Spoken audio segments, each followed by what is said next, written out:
Hello guys, welcome to online Pathshala. This is part 12 of our lecture series on pair of linear equations in two variables, class 10. आज हम लोग discuss करने वाले हैं exercise 3.6 और उसके कुछ एग्जांपल्स हैं हमारे. हम दो पार्ट से तीन पार्ट्स में इस चैप्टर को अब ख़त्म कर देंगे. आज हमारे सामने एक नया टॉपिक इंट्रोड्यूस होगा. मैंने लिखा हुआ है equations reducible to a pair of linear equations in two variables. अब जैसे हमारे पास एक एग्जांपल है 17. अगर आप 17 एग्जांपल को ठीक से देखते हैं तो इसमें इक्वेशंस जो आपको दी हुई है वो दी हुई है कुछ ऐसे 2x plus 3y equal to 13 और y अपॉन में x minus 4 upon y equal to minus 2. ये आपको दो इक्वेशंस दी हुई हैं. देखिए लीनियर इक्वेशंस क्या होती हैं. लीनियर इक्वेशन वो होती है जिसकी पावर डिग्री जो है वो 1 हो, यानी कि x plus Y equal to 1 है मान लो. तो यहाँ पर x की डिग्री 1 है, y की भी 1 है. लेकिन यहाँ पर क्या है, अगर मैं इसको इस फॉर्म में लिखूंगा तो ये कैसे फॉर्म में लिखा जाएगा. ये लिखा जाएगा 2x inverse plus 3y inverse equal to 13. यहाँ पे पावर इनवर्स में होगी, ये होल नंबर की पावर नहीं है, ये 1 नहीं है. इसकी डिग्री 1 होनी चाहिए. डिग्री 1 नहीं है इसकी, इसलिए ये लीनियर इक्वेशन नहीं है. इसलिए बोला है equation reducible to a pair of linear equations. तो लीनियर इक्वेशंस की फॉर्म में लेकर आना होगा पहले इसको, और उसको कैसे लेकर आएंगे वो हम सीखेंगे आज. ठीक है, तो लेट कर लेते हैं. लेट 1 अपॉन में x, इसको मैं कैसे लिख सकता हूं 2 into 1 upon x plus 3 into 1 upon Y equal to 13. This is the first equation. And 5 into 1 upon x plus minus 4 into 1 upon में y is equal to minus 12. This is the second one. ठीक है, तो इसमें let कर लेंगे. Let 1 upon में x is p and 1 upon y is q. तो क्या होगा फिर, सो 1 अपॉन में x की जगह पे हम लिख देंगे p प्लस 3, 1 अपॉन में y की जगह लिखेंगे q equal to 13. This is the third equation बनेगी अब हमारी. ऐसे ये बनेगी 5p minus 4q equal to minus 12. ये मेरी बनेगी फोर्थ इक्वेशन. अब मेरे पास जो है न्यू इक्वेशंस आ गई हैं. ये लीनियर इक्वेशन है. ठीक है, ये हमारी लीनियर इक्वेशन है. 2p plus 3q equal to 13, 5p minus 4q equal to minus 12. ये माइनस 12 ये 2 है. ठीक है, माइनस 2. ठीक है, अब इसको किसी भी मेथड से, लीनियर पेयर पे आपके पास 3 मेथड है, इसके अलावा एक ग्राफिकल मेथड भी है, लेकिन हम एल्जेब्रिक मेथड से, किसी भी मेथड से, सब्स्टिट्यूशन मेथड इसका यूज करते हैं. तो क्या करेंगे, फ्रॉम इक्वेशन 1 वी ऑब्टेन, हमें क्या मिलेगा, ये इक्वेशन है. p की फॉर्म में रिड्यूस कर देते हैं इसको, तो 13 माइनस 3q कर देंगे और डिवाइडेड बाय ये 2 यहाँ डिवाइड होगा, ये आएगा इक्वेशन 5. अब सब्स्टिट्यूट कर देंगे. Substitute equation 5 in equation 4 we obtain, क्या होगा 5 p की रिप्लेस पे हम क्या लिखेंगे 13 minus 3q upon 2 minus 4q equal to minus 2. ये इक्वेशन आएगी हमारी. ठीक है ना, इसको हम लिखेंगे, इसको 2 को ले लेंगे तो ये आ जाएगा 5/2. आप इसको मल्टीप्लाई कर दो. 5 को 13 से मल्टीप्लाई करेंगे तो कितना आएगा, 5 3 15 65 आएगा, और 5 3 15q हो जाएगा ये. उसके बाद ये माइनस 4q है, ये है माइनस 2. ठीक है, इसका एलसीएम लेंगे हम लोग, डिनोमिनेटर का एलसीएम लेंगे 2 और 1 का. फिर 2 1 2 और 1 को से मल्टीप्लाई करेंगे तो 65 माइनस 15q ही आएगा.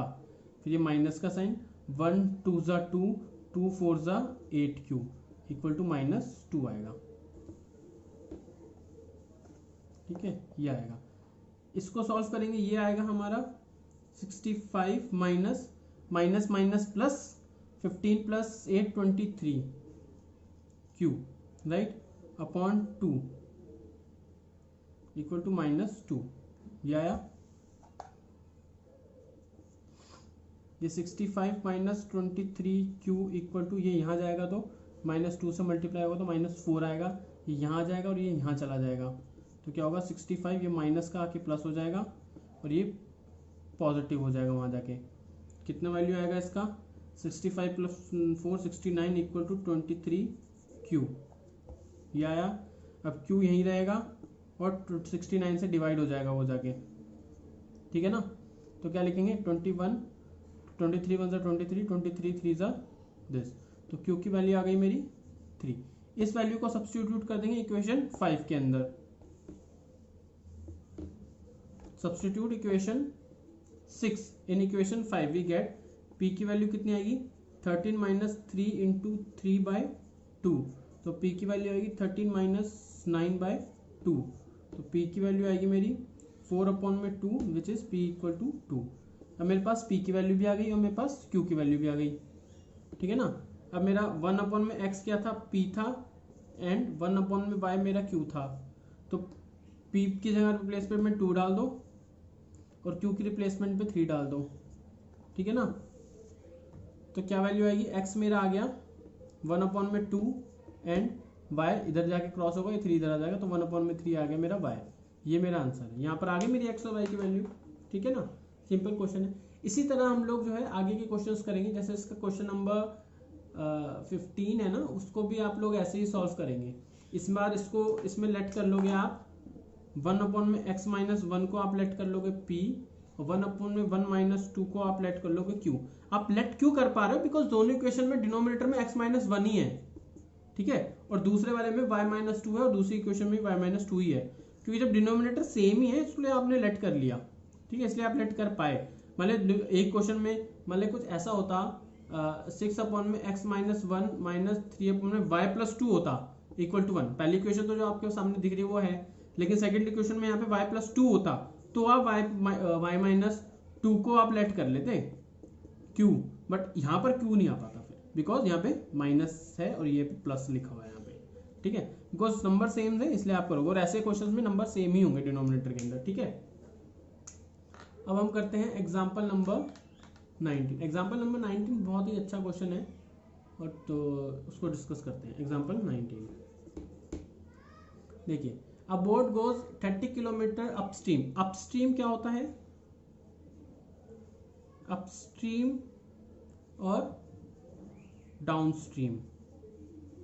देखो ये समुंदर है, मान लो यहां पर एक बोट है, ठीक है, ये बोट है, इस बोट की एक स्पीड है और समुंदर जो है इस डायरेक्शन में ट्रेवल कर रहा है, बोट इस डायरेक्शन में जा रहा है। जब ये अपोजिट डायरेक्शन में जा रहे होंगे तो क्या होगा, अपस्ट्रीम एंड डाउनस्ट्रीम के अंदर क्या होता है, जब अपोजिट डायरेक्शन में जा रहे होते हैं तो स्पीड माइनस होती है, ठीक है ना, बिकॉज पानी की वजह से इसकी स्पीड कम होगी, लेकिन सॉरी अपस्ट्रीम में माइनस होगी। लेकिन अगर पानी की भी लहर यहाँ जा रही है तो आप देखो ना, पानी के बहाव के साथ ज़्यादा जल्दी चीज़ें स्विम करती हैं पानी के अंदर। अगर जिस डायरेक्शन में वाटर फ्लो हो, जिस डायरेक्शन में करंट हो, पानी की लहर की जो डायरेक्शन होती है उसे करंट बोलते हैं, तो जिस डायरेक्शन में करंट हो उसी डायरेक्शन में जो है स्पीड ज़्यादा जल्दी जाती है, अगर आप उसी डायरेक्शन में ट्रेवल कर रहे हो तो वहाँ पर स्पीड बढ़ जाती है डाउन स्ट्रीम में, तो दोनों स्पीड ऐड हो जाती है। आप इसको इंपॉर्टेंट है ये याद रखना। अब बोट है वो गोज 30 किलोमीटर अपस्ट्रीम, मतलब 30 किलोमीटर तो वो अपोजिट डायरेक्शन में गई, 44 किलोमीटर वो डाउनस्ट्रीम में गई, और ये टोटल ट्रैवल उसका लगा 10 घंटे का, 10 आवर्स का उसका ट्रैवल लगा। दूसरी इक्वेशन है इन 13 hour it can 40 kilometre upstream and 55 kilometre downstream, determine the speed of the stream and depth of the boat in still water. तो दोनों की स्पीड निकालनी, तो select the speed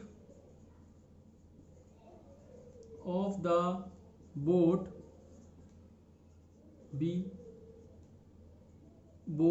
in still water. अगर पानी रुका हुआ है, पानी चल ही नहीं रहा, इसको रुका ठहरा हुआ है पानी के अंदर, उसके बाद बोट की क्या स्पीड है, वो बोट की ओरिजिनल स्पीड है, क्योंकि ना तो पानी से उसकी स्पीड कम हो रही है ना पानी की वजह से उसकी स्पीड ज्यादा हो रही है, तो ऐसे में जितना बोट ट्रैवल कर रहा है वो अपनी खुद की स्पीड से ट्रैवल कर रहा है, तो स्टिल वाटर के अंदर बोट की speed be X kilometre per hour and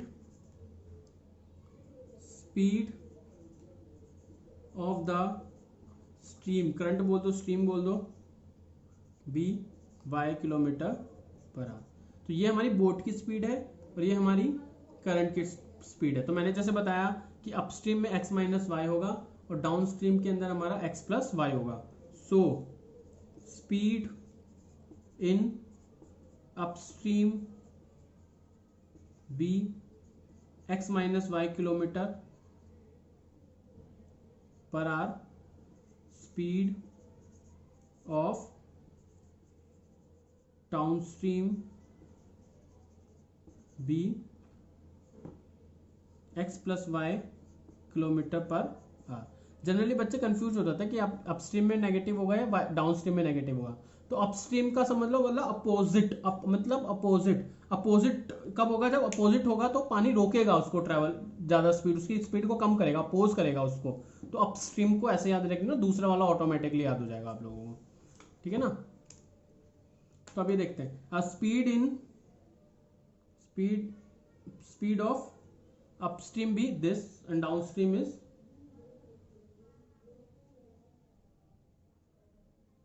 ये।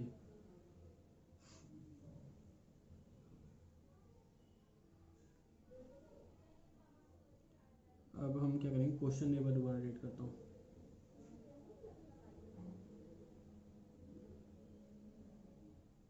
तो ये क्वेश्चन क्या कह रहा है कि इन एक मिनट, अब बोट गोज 30 किलोमीटर। अब देखो स्पीड का फॉर्मूला क्या होता है?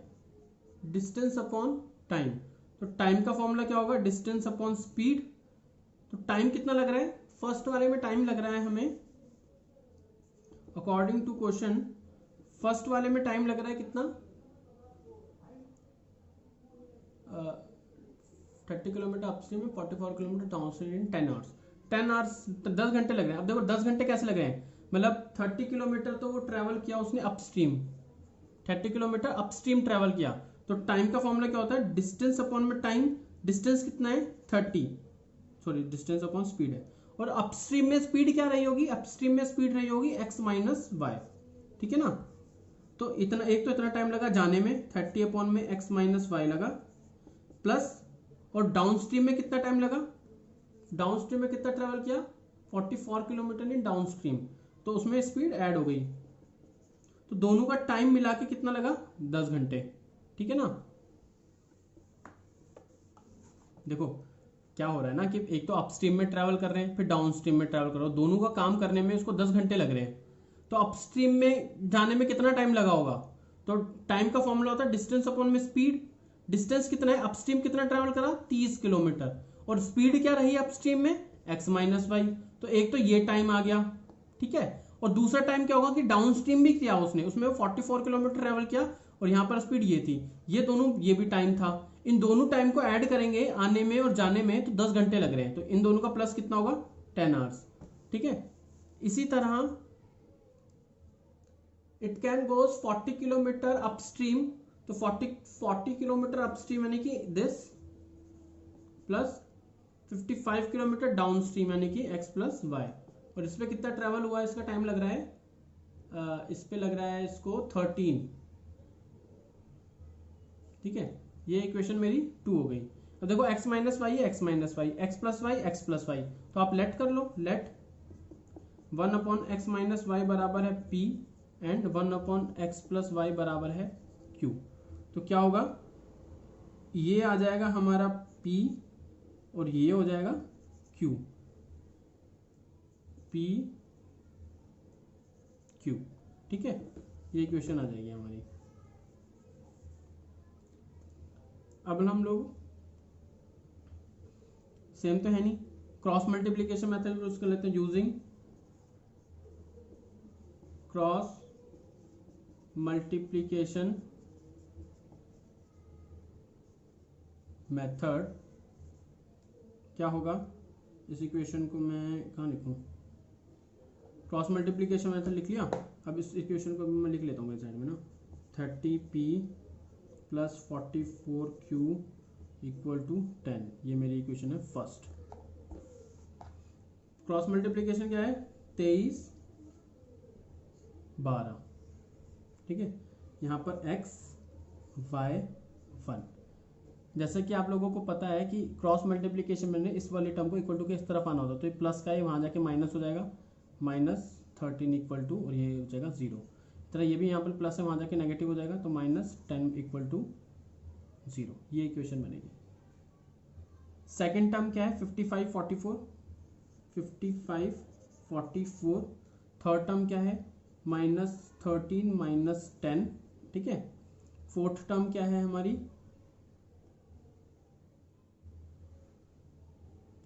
फोर्थ टर्म क्या है? अच्छा सॉरी, फर्स्ट टर्म क्या है?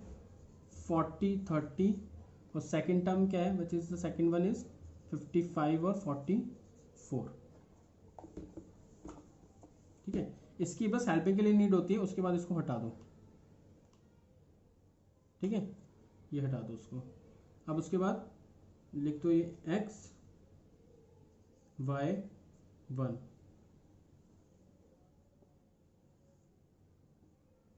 ये कर दो x टॉप टू बॉटम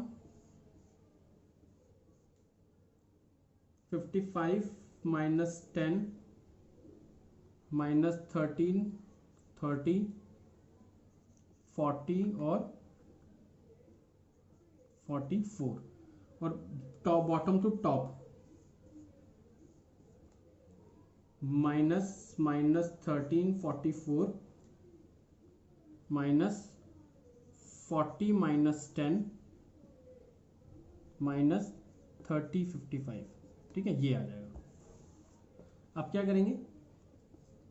इसको सिंप्लीफाई कर दो, ये हो जाएगा -550, ये माइनस माइनस प्लस, और माइनस माइनस प्लस के बाद 44 को 13 से मल्टीप्लाई कर दो। 3 4 ज़ा 12, 3 4 ज़ा 12 प्लस 1 13, 3 4 ज़ा 12 13 4 4 4 5 6 7 5, कितना आ जाएगा? माइनस माइनस प्लस 572, ये इक्वल टू हो जाएगा, ये कितना होगा? y, ये नेगेटिव है आई थिंक, 13 इज नेगेटिव, हाँ 13 इज नेगेटिव, तो 13 का नेगेटिव क्या आएगा? 3 3 9, 3 1 3, ये आएगा नेगेटिव, ठीक है, -390। और इसका आएगा, ये 10 है, हाँ ये 10 है, ये माइनस माइनस प्लस 400 आ जाएगा, इक्वल टू इसका कितना होगा? 4 4 4 16 16 17 1760 माइनस 55 3 से मल्टीप्लाई करेंगे 1650, ठीक है, ये आएगा। अब क्या करेंगे? इसको x 550 में से प्लस माइनस माइनस 570 में से 500 में से 5 कैंसिल आउट, 70 में से 50 गए कैंसिल आउट, 22 बचेगा 22, ठीक है, इक्वल टू y, ये माइनस प्लस माइनस, ये बचेगा 10, इक्वल टू 1760 में से 1650 गए तो 10 बचेगा, ठीक है। अब इसको ले लो, और एक बार इसको, इन दोनों को ले लो, ठीक है, इन दोनों को ले लेते हैं। तो x/22 equal to 1/100 110, and y equal to this, हमने p लिया था ना आई थिंक, p आएगा यहाँ पे p लो, p, ये p होगा, वहाँ पे p और q लिख लेना, बिकॉज उसी में इक्वेशन है ना, और दिस इज q, गलती कर दी ना मैंने, आधा हैबिट थोड़ा हो गया, ठीक है ना। वो हमने लिखा था ना 23 12, उसमें सिर्फ x y z लिखा था, तो वहाँ पे p q और 1 ये लिख लेना, p और q लिख लेना, उसके बाद यहाँ पर भी p q लिख लेना, ठीक है, p/22 इंटू 110 और दिस, तो यहाँ से p की वैल्यू आ जाएगी मेरी 22/110, एंड q आ जाएगा मेरा 10 इंटू 110, तो p की वैल्यू आ जाएगी 10, ये 2 2 1 2 2 5 10, p की वैल्यू होगी 1/5, एंड q आ गया मेरा 1/11, ठीक है ना।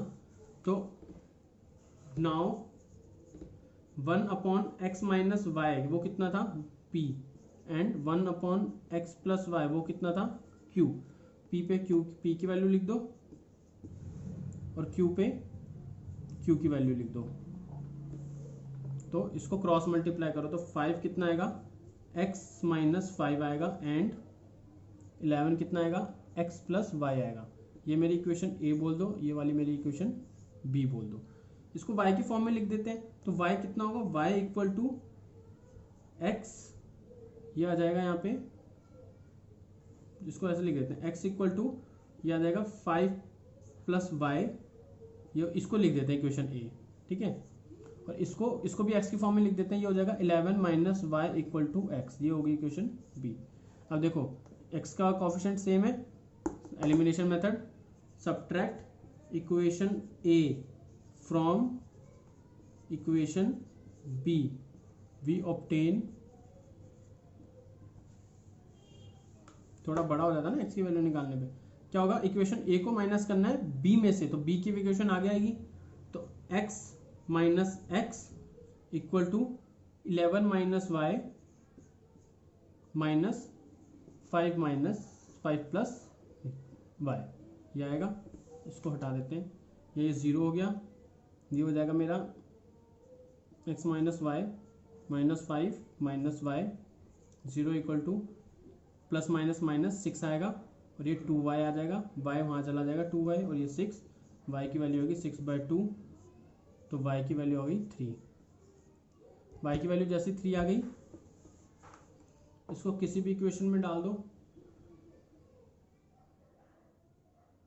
मेरे पास इक्वेशन थी ना x minus Y equal to 5 थी, ए इक्वेशन, इसमें डाल दो, substitute equation y equal to 3 in equation A, we obtain, तो x माइनस 3 इक्वल टू 5, तो x की वैल्यू होगी 5 प्लस 3, यानी कि x की वैल्यू हो गई 8।